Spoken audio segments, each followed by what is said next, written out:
Hi, this is Chris Young. Welcome to episode 43 of Contemplating Life.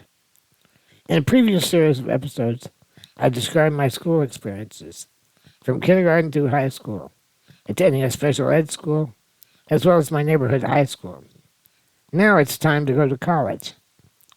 I mentioned many times that I attended IUPUI, but if you aren't from central Indiana, you're probably saying, what the hell is that? The acronym stands for Indiana University, Purdue University at Indianapolis. So it's a combination of the two largest state-supported universities in Indiana. Or I guess I should say it was. Earlier this year, IU and Purdue had a bit of falling out, and they dissolved the partnership. Let's talk about the parent schools for a second. Indiana University has its primary campus in Bloomington, Indiana, a little over an hour's drive south of Indianapolis. There are several satellite campuses around the state, and the largest one was in Indianapolis. In addition to being a liberal arts program at the downtown campus, the IU Law School, School of Medicine, and School of Nursing are based in Indianapolis. Purdue University is in West Lafayette. That's about halfway between Indy and Chicago. Purdue has an excellent agricultural research program, but is more famous for its science and engineering programs, especially aerospace. A total of 25 astronauts have attended Purdue University, including Neil Armstrong and Gene Cernan, who were the first and the last men to walk on the moon so far. The Indianapolis extension consisted of just two buildings on 38th Street across from the Indiana State Fairgrounds. In 1969, these two Indianapolis extensions were combined into a single institution known as Indiana University, Purdue University, Indianapolis. At the time, it held the distinction of being the longest named university in the United States. That record is now held by, are you ready for this? California Polytechnic State University at San Luis Obispo. Anyway, even the acronym IUPUI is a mouthful. At one point in its early history, people referred to it as IUPUI, apparently an attempt to pronounce IUI followed by PUI. Over the years, new science and engineering buildings were constructed at the downtown campus, and the Purdue programs on 38th Street were moved to the new buildings downtown. But that move occurred after I graduated. IUPUI is often described as a commuter college, in that very few students live on campus. Most live in their own homes or apartments somewhere in the city and attend classes by driving to school. IUPUI is a university full of parking spaces and not dormitories. The term commuter college should not be construed to imply it's a community college. No, by far, it's a renowned research institution of higher learning with distinguished alumni of its own.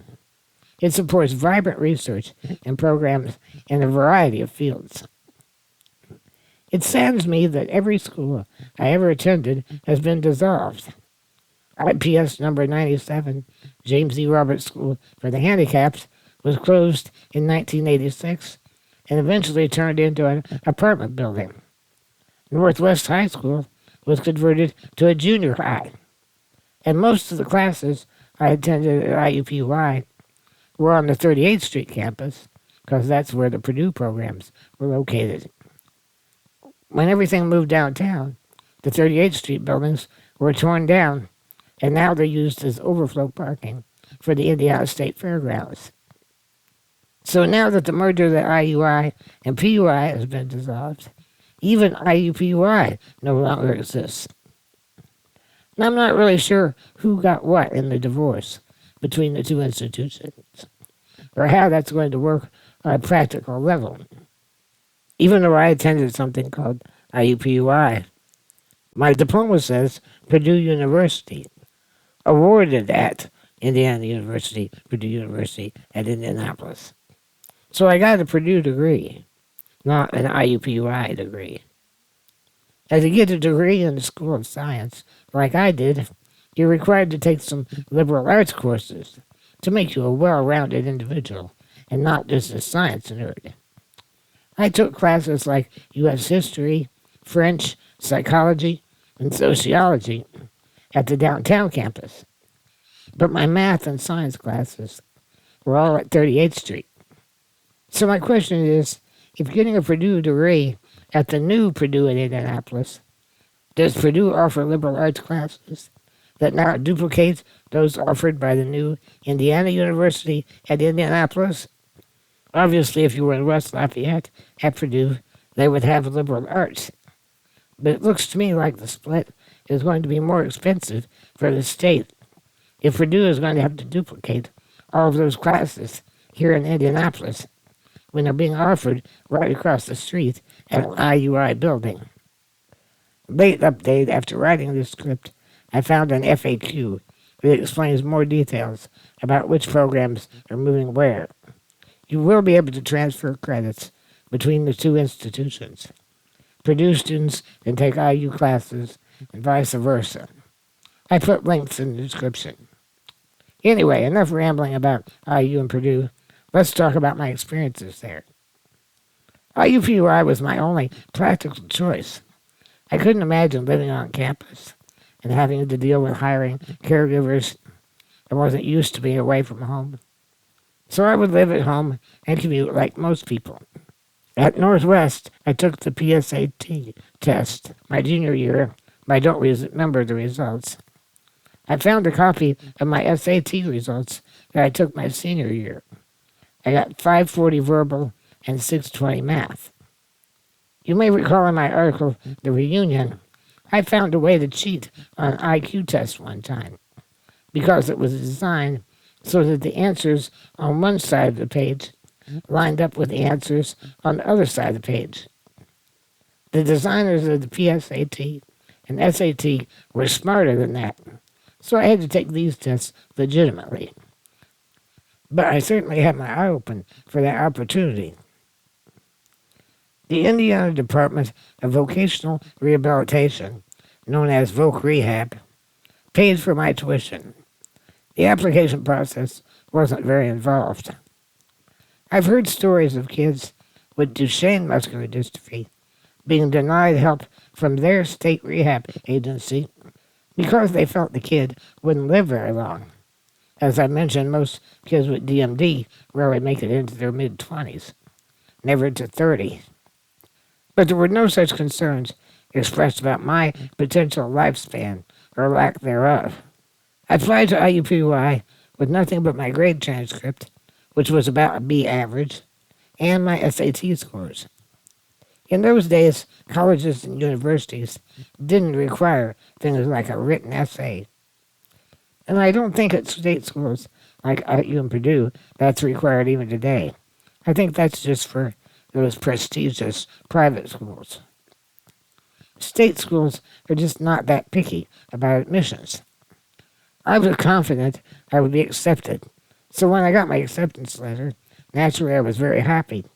But it wasn't one of those jump up and down screaming moments like you see on YouTube. I guess I never really thought about what I would do if I wasn't accepted. My only other options would be private colleges, such as Butler University or Marion College. But Voc Rehab will only pay state school tuition rates. If you go to a private school, you have to make up the difference. I don't think my family could have afforded that. Sometime during the summer, I met with a guidance counselor at IUPUI who was a math professor. We picked out my first semester classes. I wanted a degree in computer science, which at the time did not yet exist at IUPUI, but there were promises that one would be established in about a year. So initially, I was considered a math major, and that was a big mistake, because they wouldn't let me take any programming classes my first semester. That caused big problems later on. I took a college-level algebra class because I wasn't confident in my algebra skills from high school. For a School of Science degree, this course was considered a remedial course, and I would not get math credit for it. You have to have so many hours worth of math. I said, that's okay. I still feel like I need the course before I try to tackle calculus.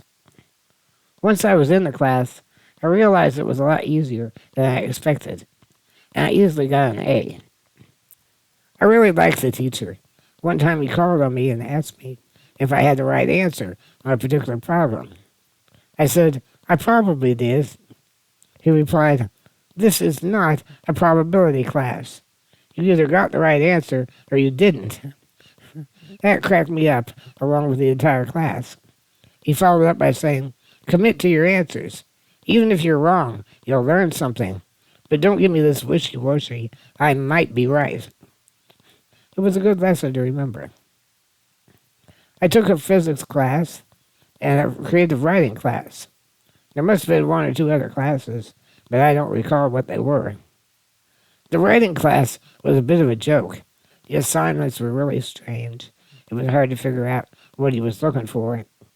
The teaching assistant they had, who was teaching it, was a pretty strange guy.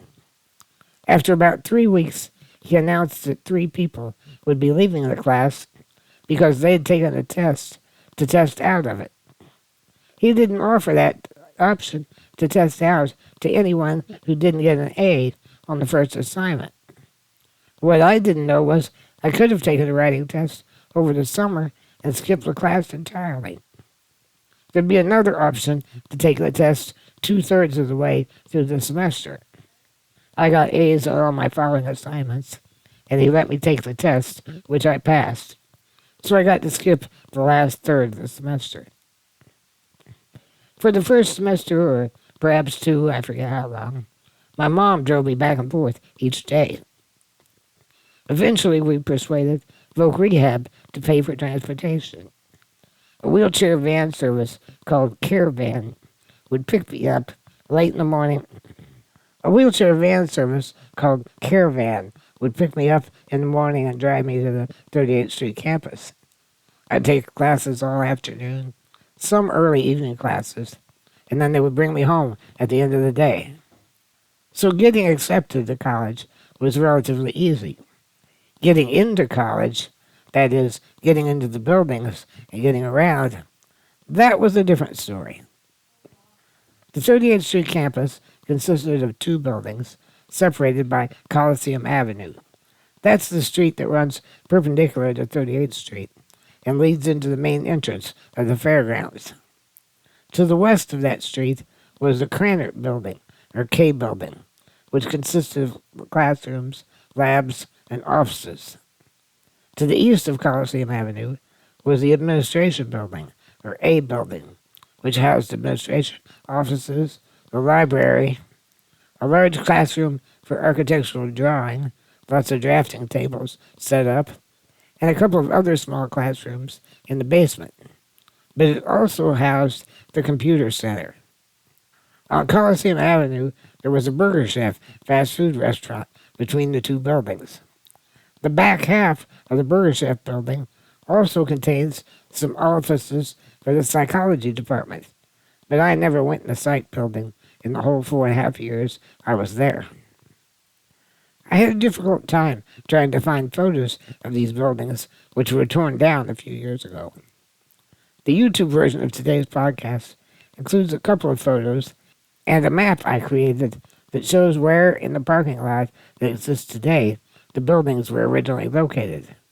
The K building was 3 stories tall, plus a basement. However, the first floor wasn't at ground level. It was up a half a flight of stairs. So the only way into the building by wheelchair was through the loading dock. There was a long, well-built wheelchair ramp leading up to the loading platform. Then you would get on a freight elevator and go down to the basement. From there, I would transfer to the passenger elevator to get access to the 3 main floors. The freight elevator had large, manually operated doors that slid up and down, and then the grill door that you would slide side to side by hand. There was no way I could operate that elevator on my own. They gave me my own keys, which would call the freight elevator if it wasn't at the loading dock.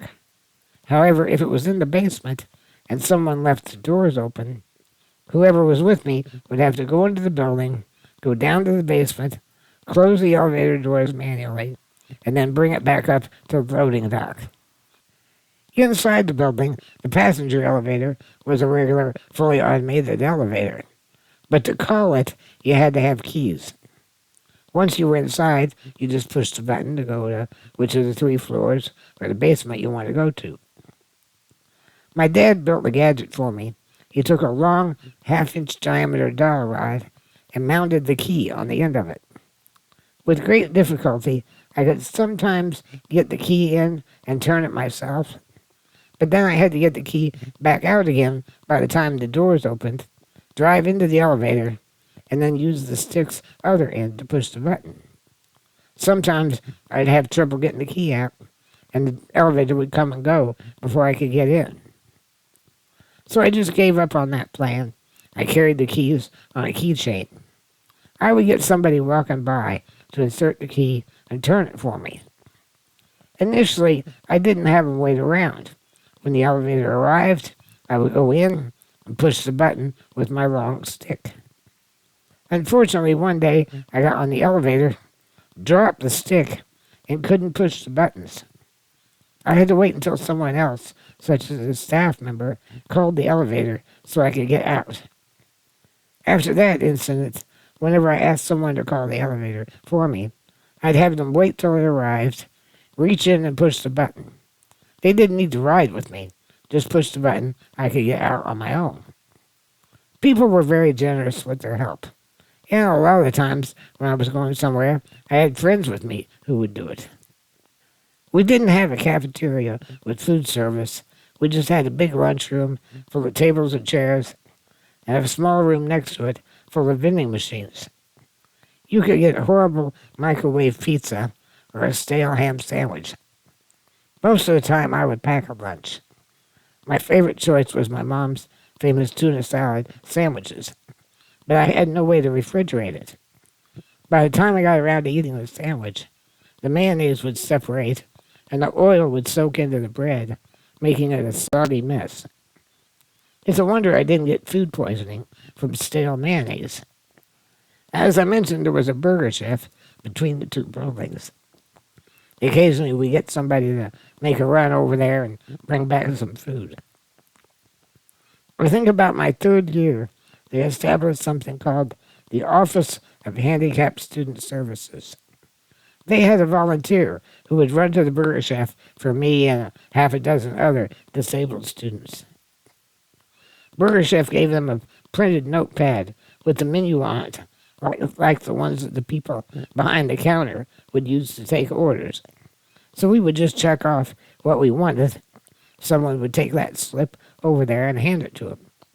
Of course, that still didn't ensure that they got their order right every time. The K building also had a rather large rec room with pinball machines, pool tables, a foosball table, and other tables that were used for card games or chess games. One time I drew up a sketch of a spring-loaded pool cue that I was going to have my dad build so I could play pool, but we never got around to building it. I don't think it would have worked anyway. My friend Rich and I would play pinball together. I'd pull my wheelchair up to one side, and I could push the left flipper button, and he would push the right one. Now, access to the A building was also via a loading dock. That ramp was a little bit scarier. You had to drive your wheelchair very close to the edge of the loading dock to get onto the elevator. There was no railing, and it would have been easy to drive your wheelchair off the edge of the loading dock and plunging about 2.5 feet down. The elevator was one of those freight elevators that come up out of the ground through folding doors. A very loud alarm bell would ring all the way up. It was almost deafening to ride the elevator up to the loading dock from the basement, with that bell ringing and bouncing around the middle walls of the elevator. My fraternity would take people up and down on the elevator blindfolded, as part of their hazing ritual. More on my frat experience later on. Again, this elevator had to be manually operated with sliding grates for doors. Not only were the doors manually operated, for this one, you had to hold in the push button continuously to make the elevator move. Once inside the basement, you could take another automatic passenger elevator to the first floor where the computer rooms were, or the second floor where the library was. As I mentioned previously, I didn't take a computer class my first semester, so I didn't have much opportunity or need to go across the street to the Yale building. But eventually I did need to frequently go to the computer center. And by that time, they had rebuilt the ramp, extended the loading dock, and added a safety railing. The computer center housed 2 of the 3 available computers, an IBM 360-44 and an IBM 1620. More about them in a later episode. There were also about a half dozen 026 and 029 key punch machines you could use to type your programs onto punch cards. Although I occasionally used these machines, most of my programming I used the third computer, which was housed at the downtown campus. There was a row of about a dozen teletype machines in the computer room and 2 CRT terminals available for connecting to the downtown machine. Now, I didn't always have to go across the street to access the teletypes. There were 2 teletype machines hidden away in the K building. One was in a locked closet under a stairway. My friend Mike knew how to jimmy the lock to get it open. You didn't really have to pick the lock. You just had to slide a credit card between the door jamb and the door and push back the latch. Once you were inside, people presumed you had permission to be there, and they didn't question you. The other teletype in the K building was in a small room called the Calculations Lab. It housed some very expensive mechanical adding machines that were capable of doing multiplication and division completely mechanically. They made a terrible racket when they ran.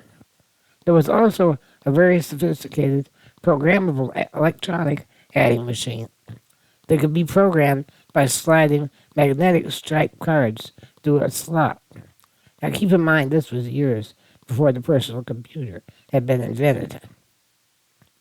All of the teletypes were the classic ASR 33 teletypes. The one in the Calc Lab had a paper tape punch machine on the side. It was identical to the one my friend Dennis had carried down the stairs at Northwest High School for me to use to run programs. We previously talked about the fact that this was the same equipment that Bill Gates used to write his first commercial product, a basic interpreter. All the teletypes were connected by dedicated phone lines to a Digital Equipment Corporation DEC System 10 computer downtown in the Student Union building. Although I didn't have any computer classes my first semester, I knew people who did. They would loan me their project programmer number and password, or PPN as it was called. If you're old enough to remember the CompuServe online network, you had a PPN to log into their service. That's because CompuServe ran on DEC 10 computers as well. We would use the teletypes to play a variety of text-based computer games. The most popular were a submarine warfare game and a Star Trek game. See links in the description for more info about the Star Trek game. I wrote a small program in the basic language to print out the words of the 12 days of Christmas. I only typed in the words to each day one time, and then it would go through a series of nested loops to print out the words to each verse, adding a line each time. Every time it typed the phrase 5 golden rings, it would ring the bell on the teletype machine 5 times. The teletype typed so slowly, you could almost sing along with the words as it was typing them out, line by line. So even though I didn't have any computer classes my first semester, it was a pretty enjoyable experience. I made some great friends we'll talk about in future episodes. Next week, we'll talk more about my second and third semesters.